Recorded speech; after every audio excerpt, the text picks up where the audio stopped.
Saya nggak tahu dari mana kita mengambil istilah imsak kita di Indonesia ini. Imsak ini berhenti 20 menit atau 25 menit sebelum azan subuh. Ini nggak ada dalam Islam ini. Assalamualaikum warahmatullahi wabarakatuh. Alhamdulillahirabbil alamin. Allahumma shalli wa sallim ala sayyidil mursalin wa ala alihi wa sahbihi ajma'in, amma ba'du. Ada seorang ustadz dari kaum sebelah. Orang tersebut mempersoalkan istilah imsak. Katanya, imsak itu tidak ada di dalam Islam. Astaghfirullahalazim. Inna lillahi wa inna ilaihi raji'un. Pernyataan tersebut hanya layak muncul dari orang-orang yang minim referensi atau kurang bahan bacaannya. Sebagai orang yang berpendidikan, sangat tidak layak, tidak pantas sama sekali mempersoalkan sebuah istilah. Karena bagi orang yang berpikir waras, istilah itu bukan sesuatu yang harus kita persoalkan. Anda itu contoh dipanggil ustadz. Apakah di dalam Islam itu ada istilah seorang ustadz? Kan nggak ada. Mana ada Ustadz Abu Bakar, Ustadz Umar, Ustadz Utsman, Ustadz Ali, Ustadz Abu Hurairah? Kan nggak ada. Di dalam Islam juga nggak ada istilah ustadz. Jadi kalau orang itu mempersoalkan sebuah istilah, ini lucu. Bahkan gelar doktor KLC juga tidak pernah dikenal di dalam agama Islam. Tetapi bagi orang yang berpikir, istilah-istilah semacam itu bukan sebuah persoalan. Karena yang akan kita bicarakan sebenarnya bukan sebuah nama, melainkan sebuah substansi atau hakikat daripada sesuatu yang akan kita bicarakan. Ini kalau bagi orang yang berpikir waras. Sekarang mari kita bahas, apakah benar imsak itu atau menahan diri dari makan, dari minum maupun yang lainnya sebelum masuk waktu subuh tidak ada di dalam Islam. Al-Imam Al-Bukhari meriwayatkan sebuah hadis di dalam kitab Sahih Bukharinya, babu qadri kam bainas sahuri wa sholatil fajri. Haddatsana Muslim bin Ibrahim, haddatsana Hisham, haddatsana Qatadah an Anasin an Zaid bin Thabit radhiyallahu anhu qala tasahharna ma'an nabi sallallahu alaihi wasallam thumma qama ila sholati qultu kam kana bainal adhani was sahur qala qadru khamsina ayah. Ini bab khusus yang ditulis oleh Al-Imam Al-Bukhari tentang masalah berapa jarak atau berapa kadar jarak antara makan sahur dengan sholat subuh. Kata sahabat Zaid bin Thabit, tasahharuna ma'an Nabi sallallahu alaihi wasallam. Kami pernah makan sahur bersama Kanjeng Nabi Muhammad sallallahu alaihi wasallam. Tsumma qama ila sholati. Kemudian Nabi beranjak melaksanakan sholat. Qultu. Kemudian sahabat Anas bertanya kepada sahabat Zaid bin Thabit, kam kana bainal adzani was sahur? Berapa jarak antara azan sholat subuh maksudnya dengan makan sahur?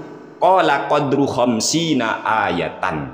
Beliau sahabat Zaid bin Thabit menjawab jaraknya adalah qadru khamsina ayah, sekitar 50 ayat. Jarak selesai makan sahurnya Nabi dengan azan sholat subuh itu ternyata sekitar 50 ayat. Mengetahui hadis yang telah diriwayatkan oleh Imam Al-Bukhari, Al-Hafiz Imam Ibnu Hajar Al-Asqalani, beliau menjelaskan di dalam kitabnya Fathul Bari Syarah Sahih Bukhari, punya kami di juz kelima terbitan Darul Kutub Al-Ilmiyah, tepat pada halaman 121.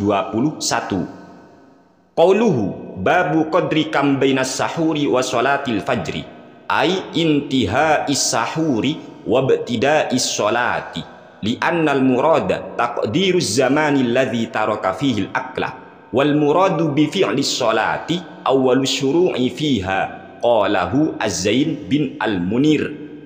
Maksud daripada hadis yang telah diriwayatkan oleh Imam Al-Bukhari tadi yaitu bab tentang berapa jarak antara makan sahur dengan sholat subuh.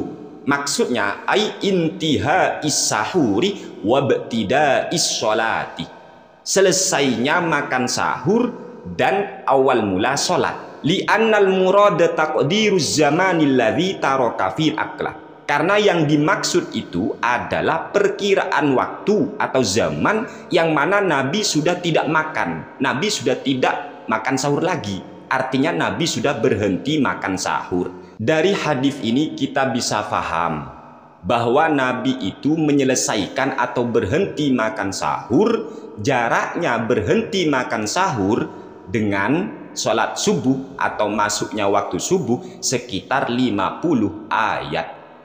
Dan berhenti tidak makan, tidak minum maupun yang lainnya, ini kemudian kita sebut dengan istilah imsak.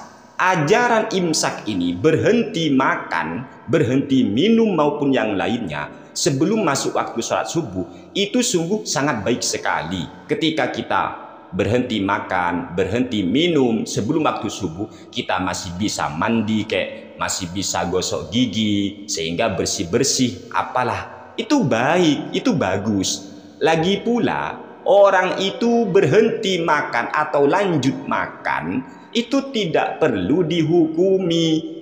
Yang harus kita hukumi sebenarnya adalah orang yang masih makan ketika sudah masuk waktu subuh. Ini problem.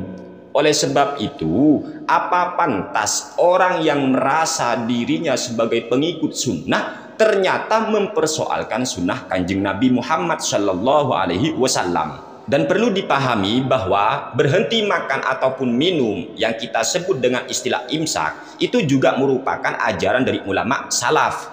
Imam Asy-Syafi'i, jelas Imam Asy-Syafi'i itu merupakan salah satu ulama salaf, bahkan beliau itu adalah seorang pendiri mazhab Imam Asy-Syafi'i.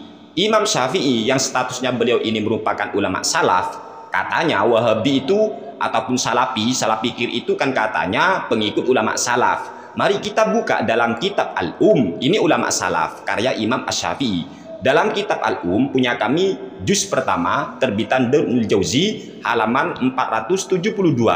Qala Syafi'i radhiyallahu anhu wastuhibbat ta'anni bisuhuri ma lam yakun fi waqtin muqaribin yakhafu ay yakuna al-fajru tala'a fa inni uhibbu qat'ahu fi dzalikal waqti fa in tala'a al-fajru wa fihi syai'un qad adkhalahu wa madaghahu lafadhahu li anna idkhalahu fahu la yasna'u syai'an innama yafturu bi idkhalihi jawfahu. Imam Asy-Syafi'i radhiyallahu anhu beliau berkata, dan dianjurkan at-ta'anni bisuhur, dianjurkan rileks, santai untuk makan sahur, santai aja. Malam yakun fi waqtin muqaribin yakhafu ayyakun al-fajru tala'ah, selama waktu itu belum mendekati masuk waktu sholat subuh. Jadi selama waktu kita makan sahur tidak dikhawatirkan masuk waktu subuh, maka dianjurkan pelan-pelan, santai saja makan sahur.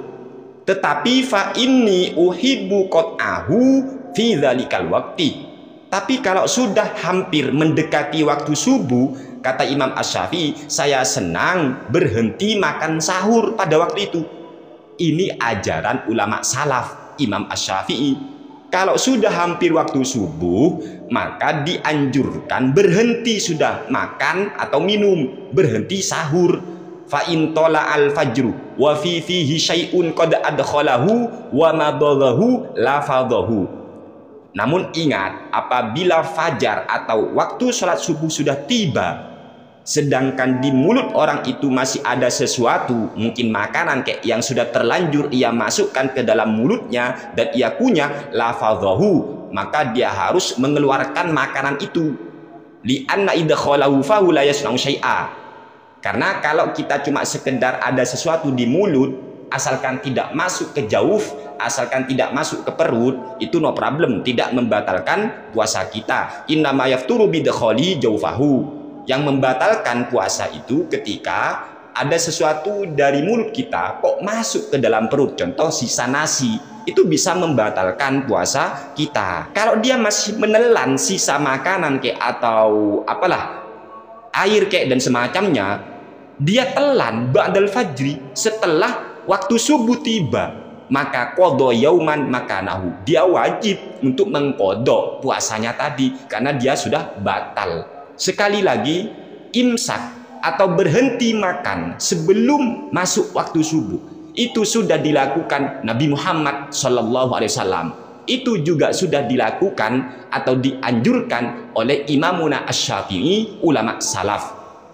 Maka siapa yang mempersoalkan imsak, hanya karena ketidaktahuan dia, hanya karena minim referensi, lalu dia kemudian mempersoalkan imsak, maka ini sangat miris kalau orang seperti itu mengaku sebagai ustadz sunnah, padahal dia melanggar sunnah, menentang sunnah, mempersoalkan sunnah. Dan sangat tidak pantas apabila orang itu mempersoalkan imsak, masih mengaku salafi sebagai pengikut ulama salaf, sementara ulama salaf justru menganjurkan adanya imsak, berhenti makan sebelum waktu subuh. Semoga apa yang kami sampaikan bermanfaat untuk kita semua. Amin ya rabbal alamin. Kurang lebihnya mohon maaf yang sebesar-besarnya. Wassalamualaikum warahmatullahi wabarakatuh.